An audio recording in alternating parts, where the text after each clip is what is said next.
नमस्कार, मी मयुरी आणि आपण पाहत आहात 7 स्टार न्यूज।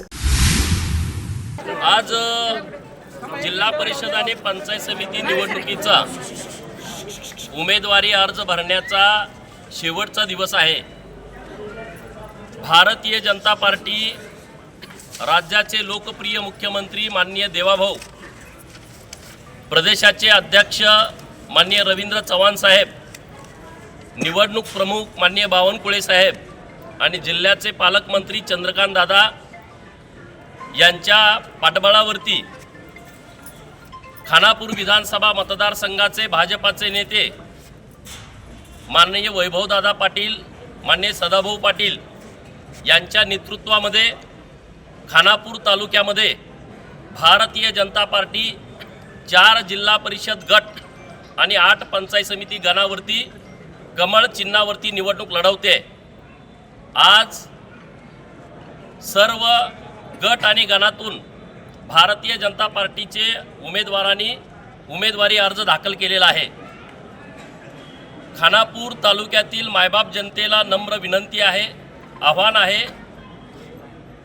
भारतीय जनता पार्टीच्या विकासाच्या कामासोबत आपण सर्वांनी यावं। पंचायत समिती खानापूर ही कायम एका बाजूनं सत्तेमध्ये राहिली आहे आणि त्यामुळं अधिकाऱ्यांची मनमानी, सर्वसामान्य लोकांच्यावरती होणारा अन्याय दूर करण्याच्या दृष्टिकोनातून भारतीय जनता पार्टीसोबत यावं अशी विनंती आहे। आमचे सर्व उमेदवार निष्कलंक, चारित्र्यसंपन्न, वेल एज्युकेटेड आहेत। सामाजिक कामामध्ये नेहमी अग्रेसर असणारे सर्व उमेदवार भारतीय जनता पार्टीनं उभे केलेले आहेत। काही ठिकाणी इच्छुकांची संख्या जास्त असल्या कारणानं उमेदवारी त्यांना आम्हाला देता येणार नाही, त्यांची आम्ही दिलगिरी व्यक्त करू, परंतु सर्वजण एकजुटीनं या निवडणुकीमध्ये सामोरं जाऊ आणि नक्की पंचायत समिती खानापूर आणि जिल्हा परिषदमध्ये भारतीय जनता पार्टीचा झेंडा फडकवू। विरोधक सांगत होते की तुम्हाला उमेदवार मिळणार नाही, दिग्गज उमेदवार या ठिकाणी तुम्ही दिलेले आहेत। बघा कसं असतं, गर्वाचं घर नेहमी खाली असतं। रावणाला सुद्धा गर्व झाला आणि त्याचे लंका जळून गेली। कुणीच गर्व करण्याची आवश्यकता नसते। ही लोकशाही आहे, लोकांच्या हातामध्ये चेंडू आहे आणि त्यामुळं जी लोक म्हणत होती की खानापूर तालुक्यामध्ये भारतीय जनता पार्टीला उमेदवार मिळणार नाहीत, त्या लोकांची गेल्या 2-4 दिवसापासून पळापळ सुरू आहे।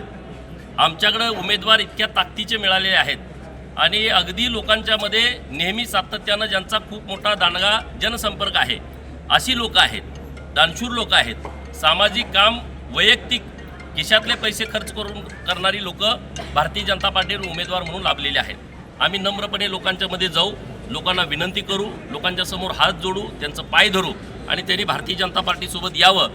यासाठी वैभवदादा, मी, सदाभाऊ असतील आणि आमचे सहकारी असतील, आम्ही मेहनत घेऊ आणि नक्की इथं लोक आमच्यासोबत येतील। लोकांचा कल बदलतोय आणि आता वातावरण पण खूप चांगलं झालेलं आहे। तर आमचं करंजे जिल्हा परिषद गट असेल, भाळवणी जिल्हा परिषद गट असेल, नागेवाडी आणि लेंगरे जिल्हा परिषद गट आणि त्यांच्या अंतर्गत येणाऱ्या सर्व 8 पंचायत समितीवरती आम्ही ताकदीनं लढवतोय। निवडणूक आयोगाला तुम्ही निवेदन दिले मतदान पुढे ढकलावं म्हणून, काय त्या संदर्भात? निवडणूक आयोगाला मी प्रत्यक्षात भेटून, कारण 15 तारखेला महानगरपालिकेची निवडणूक होती, त्याच्या आदल्या दिवशी माननीय मुख्यमंत्री देवाभाऊंना फोनवरून ही सगळी बाब सांगितली की या महाराष्ट्र, कर्नाटक, आंध्र, तेलंगणा आणि गोवा राज्याची कुलदेवी मायकादेवी आहे आणि सांगली, सातारा, सोलापूर, कोल्हापूर, पुणे जिल्ह्यातले 2-4 तालुके, इथली लोक घरटी देवाला जातात आणि 5 तारखेला यात्रा जरी 1 ते 9 फेब्रुवारी असली तरी मुख्य बोहण्याचा दिवस हा 5 तारखेला आहे आणि 5 तारखेलाच आपण मतदान घेतलं आहे। निवडणूक आयोग सातत्यानं प्रयत्न करतं की मतदानाचा टक्का वाढला पाहिजे, मतदानापासून कोणी वंचित राहू नये। लोकशाहीमधला महत्त्वाचा घटक आहे निवडणुका आणि निवडणुकातली महत्त्वाची प्रक्रिया आहे मतदान। तर मतदानापासून वंचित होऊ नये म्हणून मोठमोठे सेलिब्रिटी असतील, मोठमोठे अधिकारी असतील, लोकांना आव्हान करतात, जाहिराती देतात, होल्डिंग्स लावतात, इलेक्ट्रॉनिक मीडिया, प्रिंट मीडियावरती आव्हान केलं जातं आणि मग दुसऱ्या बाजूला त्याच दिवशी आपण मतदान घेतो आहे आणि 60-70% लोक वंचित राहू शकतील आणि म्हणून माननीय मुख्यमंत्री महोदय साहेबांच्या कानावरती गोष्ट घालून निवडणूक आयोगाला भेटलो आणि त्यांना ही बाब सगळी लक्षात आणून दिली। त्यांनी तात्काळ पुणे आयुक्त, छत्रपती संभाजीनगर आयुक्त यांना आदेश दिले की तुम्ही जिल्हाधिकाऱ्यांच्याकडून अहवाल घ्या. लगेच त्यांनी जिल्हाधिकाऱ्यांना पत्र काढलं. जिल्हाधिकाऱ्यांनी तहसीलदार BDO यांना पत्र काढून अहवाल मागवलेला आहे आणि माननीय जिल्हाधिकारी या 4ही जिल्ह्याचे त्यांनी निवडणूक आयोगाकडे अहवाल 8 तारखेला मतदान घ्यावं अशा पद्धतीचा पाठवला आहे. आणखी 1-2 दिवस म्हणजे आता आज आमचं अर्ज भरायची मुदत संपते. कदाचित मी उद्या परत निवडणूक आयोगाला भेटण्यासाठी जाणार आहे, उद्या किंवा परवा. तर त्यांनी तात्काळ निर्णय घ्यावा, कारण मतदान होणार नाही आणि त्यामुळं 5चं मतदान त्यांनी एखादा दुसरा दिवस पुढं घ्यावं अशी मागणी केली आहे आणि तसा अहवाल पण गेला आहे आणि आम्हाला विश्वास आहे काहीतरी निर्णय चांगला निवडणूक आयोग घेईल. सर्व जागा जिंकणार असं आत्ताच त्यांनी सांगितले. काय झालं? ही निवडणूक आमच्यासाठी फक्त औपचारिक आम्ही सर्व ठीक आहे, चांगली गोष्ट आहे. त्यांचा कॉन्फिडन्स असणं हे काही गैर नाही, परंतु सर्वच आटपाडीत पण ते असेच म्हणत होते. आटपाडीत 17-0 आणि नगराध्यक्ष असं हे शिवसेनावाले लोक बोलत होते. आम्ही नम्रपणे लोकांच्या मध्ये गेलो आणि आमची खरंच पार्टी तिथं कुंकवत होती. खानापुरात तरी तशी तरी परिस्थिती नाही. आम्ही सगळे एकत्रितपणे गेलो. अमरशे बापूसाहेब, आम्ही रिपब्लिकन पार्टी ऑफ इंडिया, लोकांनी आमचा नगराध्यक्ष निवडून दिला. आम्ही इथं पण नम्रपणे लोकांच्या मध्ये जाऊ. लोक जो निर्णय देतील तो आम्हाला मान्य असणार आहे, परंतु लोकांच्या मध्ये जाणं हे आमचं कर्तव्य आहे, आमचं काम आहे. आमचं कुठं कमी आहे तिथं आम्ही ते मान्य करू ना.